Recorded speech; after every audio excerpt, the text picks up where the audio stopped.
You're still doing that internet thing? My brother David smirked across the Thanksgiving table, carving into his turkey with an air of superiority that only a Wall Street banker could muster. What is it again? Selling stuff on Amazon? I took a deep breath, reminding myself that engaging wasn't worth it. 5 years of these jabs had taught me patience, if nothing else. It's an e-commerce platform, I said quietly, reaching for the mashed potatoes. We help small businesses. Oh, honey, my mother interrupted, her voice dripping with false sympathy. Don't you think it's time to look for a real job? Your cousin Jessica's firm's hiring. My name is Olivia Walker, and for the past 5 years, I've been building what would become one of the most successful e-commerce platforms in the country. Not that my family would know it, to them, I was just their wayward daughter who'd thrown away a promising career in finance to play on the internet. Mom, I started, but my father cut me off with a wave of his hand. Enough, Olivia. This little hobby of yours has gone on long enough. You're 30 years old.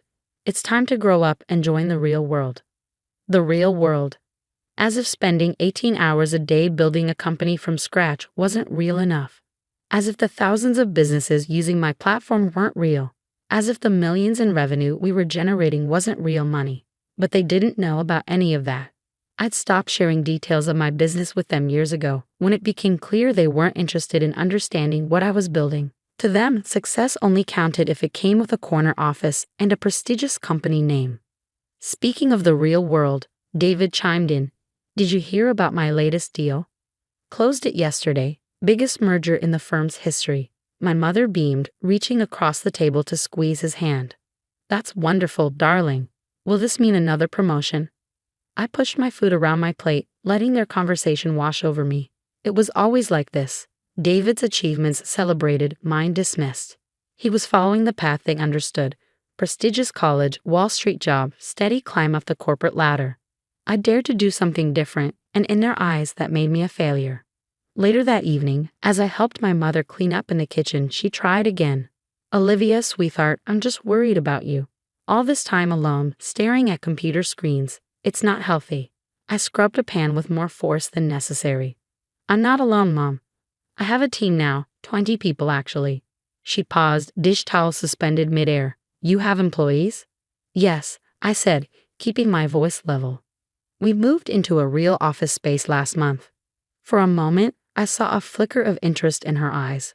But it quickly disappeared. Well, that must be expensive. Are you sure you're not getting in over your head? And there it was, the constant doubt, the assumption that I couldn't possibly know what I was doing. I'd stopped telling them about my successes because their response was always the same. Concern, skepticism, and thinly veiled disapproval. I'm managing fine, I said shortly, putting the last dish in the drying rack. I should get going. Early meeting tomorrow. Meeting? My father scoffed from the doorway. With your computer?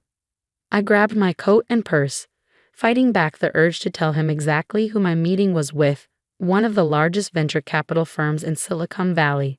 But what was the point? They'd made up their minds about my hobby long ago. The drive home gave me time to decompress, to shake off the weight of their disapproval. My phone buzzed with a text from my best friend and COO, Maya. How was the family inquisition? I smiled despite myself. Same as always.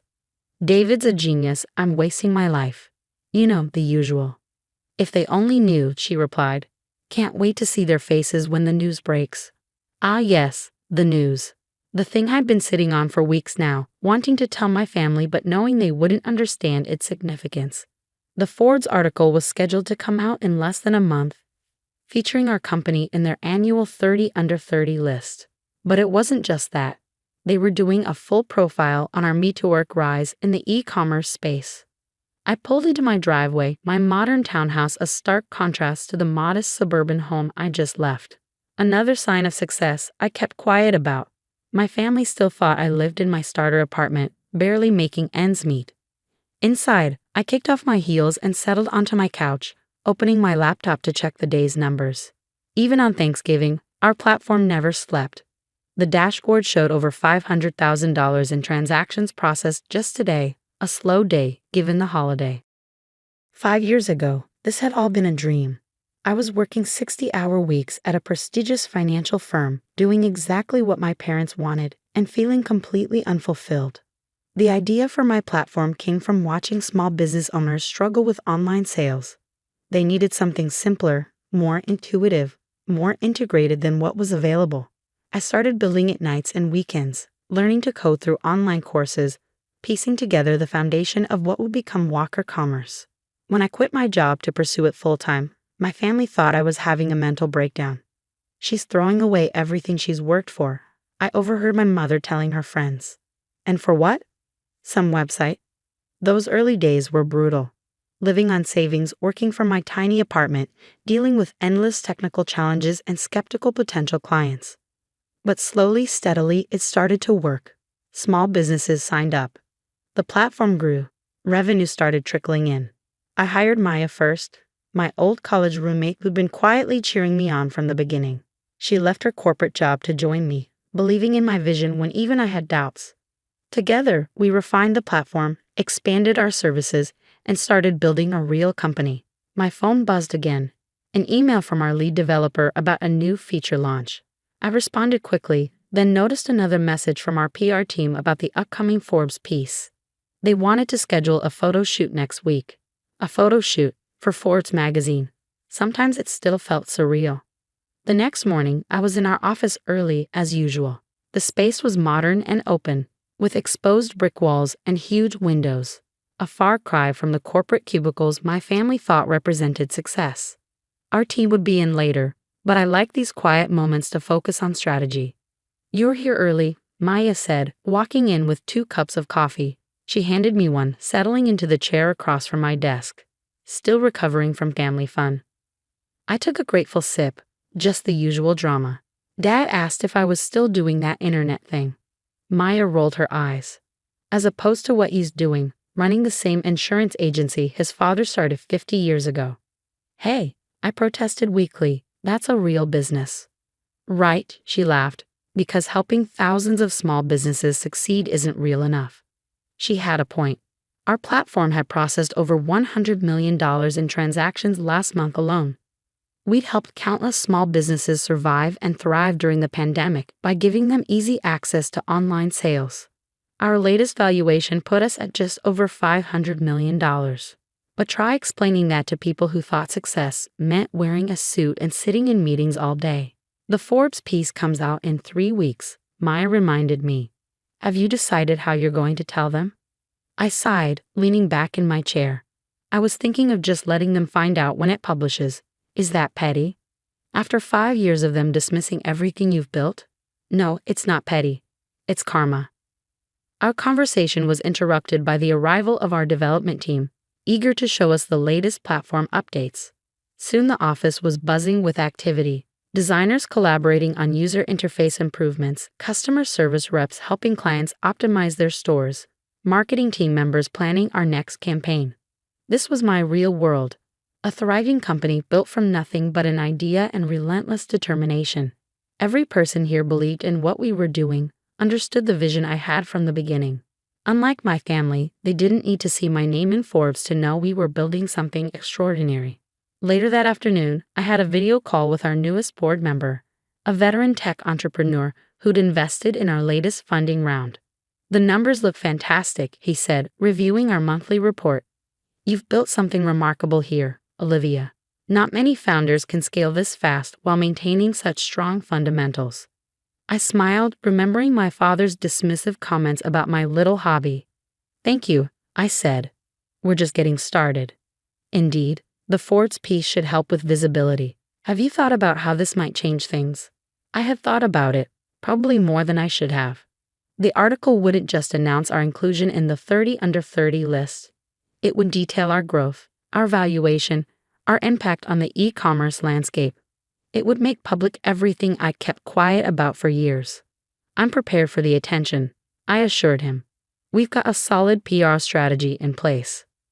What I didn't say was that I was more concerned about my family's reaction than any public scrutiny. How would they handle learning that their failing daughter had built a $500 million company right under their noses? That evening, as I worked late in my office, my mother called. I almost let it go to voicemail, but guilt won out. Hi, Mom.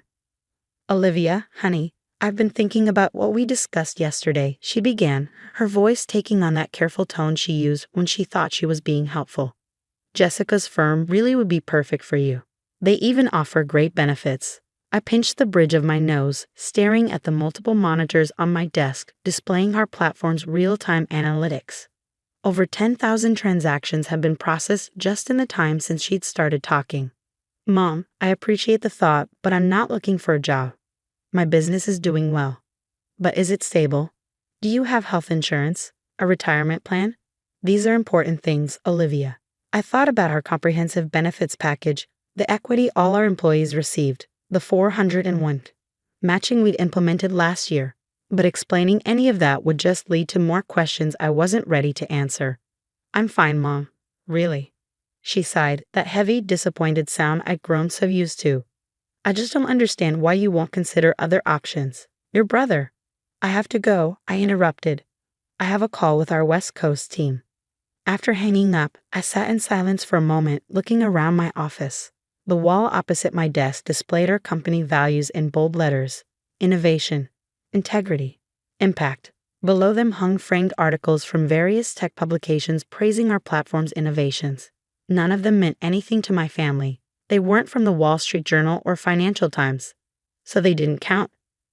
Maya stuck her head in, waving a tablet. Final approval needed on the Forbes photo shoot location. They want to do it here in the office. Thoughts? I nodded. Makes sense. Just make sure they get shots of the team, not just me. This isn't a one-woman show. Speaking of the team, she said, settling into a chair, morale is through the roof since we announced the new equity distribution. People are excited about the growth. Our latest funding round had allowed us to increase everyone's equity stakes, something I was particularly proud of. Everyone who helped build this company deserved to share in its success. That's good, I said, then hesitated. Maya, am I being childish about my family? Should I just tell them everything? She considered this for a moment. Remember when you first started and they told you it was just a phase? That you'd come crawling back to your real job within 6 months? I nodded. And remember when you landed your first major client and they said it was just luck? That you couldn't build a sustainable business on the internet? Yes. And remember last Thanksgiving, when your brother literally patted you on the head and said maybe you could help him build a website for his dog's Instagram? I couldn't help but laugh at that memory. Okay, I get your point. They've had 5 years to take an interest in what you're building, to ask real questions, to understand why you believed in this so much. They chose not to. Let them find out with everyone else. She was right, of course. My family's dismissal of my work wasn't just about lack of understanding, it was about lack of respect. They decided early on that my path wasn't valid, that success only counted if it followed their predetermined script. Well, they were about to learn just how wrong they'd been. The morning the Forbes article was scheduled to go live, I sat in my office, staring at my phone. 3 weeks had passed since Thanksgiving, and my family remained blissfully unaware of what was coming. I declined their weekly dinner invitations, citing work commitments, which wasn't entirely untrue. Preparing for the publicity around the Forbes piece had kept us all busy. It's live, Maya announced, bursting into my office with her tablet. And it's, wow. I took the tablet from her, my heart racing as I read the headline. The Future of E-Commerce. How Olivia Walker Built a $500 million empire from her apartment. The article was everything our PR team had hoped for and more. It detailed our company's explosive growth, our innovative approach to helping small businesses, and the impact we'd had on the e-commerce landscape. There were photos of our office, our team, and yes, me, described as the visionary founder revolutionizing online retail. Your phone's about to blow up, Maya warned just as it started buzzing with notifications. LinkedIn messages, Twitter mentions, email alerts, text messages from friends and former colleagues. But nothing yet from my family. They didn't exactly follow tech news. That changed about an hour later. Olivia, my mother's voice was shrill through the phone. Why is Jessica calling me asking about you being in Forbes magazine? I took a deep breath. Because I am in Forbes magazine, Mom. The article just came out this morning. But how? Why? What's this about a $500 million company? That would be my little hobby, I said, unable to keep the edge out of my voice. The one you and Dad have been telling me to quit for the past 5 years. Silence on the other end. Then, we're coming over. To your office. Right now. Mom, I have meetings. Cancel them, she interrupted. Your father and we need to see this for ourselves. I looked at my calendar, back-to-back calls with investors and partners interested in the Ford's coverage. I can't just cancel everything. I'm running a company, remember. Please, Olivia, her voice softened. We need to understand. I sighed, signaling to Maya through the glass wall of my office. She nodded, already understanding what I needed. Fine. Come at 2. I'll have my assistant send you the address. Assistant, my mother squeaked, but I'd already hung up. Maya stuck her head in. Family drama incoming. They're coming here at 2. Can you? Already rescheduling your afternoon, she finished. Want me to warn the team? I nodded. Our employees knew bits and pieces about my family situation. It was hard to hide when we all worked so closely together. Just let them know we'll have visitors. The next few hours were a blur of calls and emails, responding to the wave of interest generated by the Ford's piece. Our PR team was fielding media requests, our sales team was swamped with inquiries, and our servers were handling record traffic from people checking out the platform. At exactly 2 p.m., the elevator doors opened and my parents stepped into our office. Their expressions as they took in the space, the modern decor, the bustling workforce, the wall of press mentions, were almost comical. Ms. Walker, our receptionist called out, your parents are here. Heads turned throughout the office. I could feel my team watching, curious about the family they'd heard so much about. I stepped out of my office to greet them. Mom, Dad, welcome to Walker Commerce. My mother was clutching her purse like a lifeline, her eyes darting around the space. My father stood rigid, his face unreadable. This is all yours, he asked. Yes, I said simply. Would you like a tour? I led them through the office, explaining each department's function, introducing key team members. Maya joined us partway through, adding context about our growth and achievements. So when you said you had employees, my mother trailed off, watching our development team collaborate on a new feature. We have 78 full-time employees now, I supplied, plus contractors and part-time staff. 78? My father's voice cracked slightly. We ended up in my office, where I gestured for them to sit. The Ford's article was still open on one of my monitors, and my father's eyes locked onto it. $500 million, he said quietly. Your company is worth $500 million. As of our last valuation round, yes. I sat behind my desk, feeling strangely calm. That was 2 months ago. Given the Ford's coverage, it's probably higher now. My mother was shaking her head slowly. But? How? When? Why did you tell us? When would you have listened? I asked. When I started the company, you told me I was throwing my life away. When I landed my first major clients, you told me it was just luck. When I hired my first employees, you worried I was getting in over my head. We were concerned, my father defended. The internet, it's not stable. We wanted you to have a real career. This is a real career, Dad. Look around you. This is as real as it gets. Just then, Maya knocked and entered with a tablet. Sorry to interrupt, but you need to see this. CNBC wants to do a live interview tomorrow morning. I glanced at the email she was showing me. Book it and get PR to prep a briefing. My parents watched this exchange with wide eyes, seemingly struggling to reconcile this version of me, the CEO, the decision maker, with their image of their failing daughter. All this time, my mother said softly, when we thought you were struggling, you were building this. Yes, Mom. All those family dinners where you pushed job listings at me. I was already employing dozens of people. All those times you worried about my stability. I was raising millions in venture capital. All those moments you compared me to David. I was building something bigger than his entire firm. My father flinched at that. Olivia, you didn't believe in me, I finished. You didn't even try to understand what I was doing. You just decided I was failing because I chose a different path. That's not fair, he protested. We wanted to protect you. No, I said firmly. You wanted to control me. You wanted me to follow your definition of success. But look where I am now. I did this my way, without your support, without your approval, without your help. My mother was crying silently now, dabbing at her eyes with a tissue. My father looked lost, his usual confidence shattered.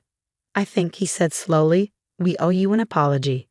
Several, actually, Maya muttered from the doorway. I shot her a look, but couldn't help smiling. Why didn't you tell us? My mother asked again. About any of this. I leaned back in my chair, considering the question. Would it have changed anything? Would you have suddenly understood what I was building? Would you have stopped pushing me to get a real job? They exchanged glances, unable to answer. That's what I thought, I said. I stopped telling you about my successes because you'd already decided I was failing. Nothing I said would have changed your minds until something like this. I gestured to the Forbes article, forced you to see the truth. Just then, my phone buzzed with another notification. I have a call with Singapore in 5 minutes, I said, standing. Maya can show you out. Singapore. My father repeated weakly. We're expanding into Asian markets, I explained. The call's with our new regional partners. My mother stood, clutching her purse. Olivia, please, can we have dinner tonight? As a family? We need to talk about all this. I looked at them, really looked at them. My father, who'd spent years telling me I was wasting my potential. My mother, who'd worried I was throwing my life away. They looked smaller somehow, their certainty about the world and their place in it shaken. I can't tonight, I said. We're having a company celebration for the Forbes piece, but maybe this weekend. They nodded, accepting this small concession. As they turned to leave, my father paused at the door. We were wrong, he said quietly. About everything.